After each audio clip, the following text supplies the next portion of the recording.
हिरण्यकश्यप के कुल में निकुंभ नामक दैत्य था। उसके पुत्र सुंद और उपसुंद महापराक्रमी थे।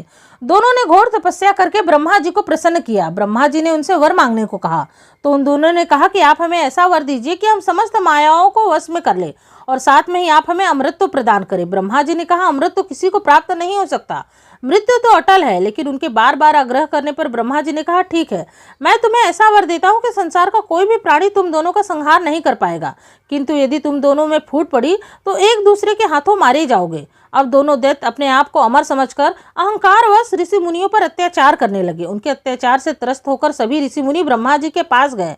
ब्रह्मा जी ने विश्वकर्मा जी से कहा कि ऐसी सुंदरी को तैयार करो जो इन दोनों भाइयों को आकर्षित करके इनमें फूट डाल सके।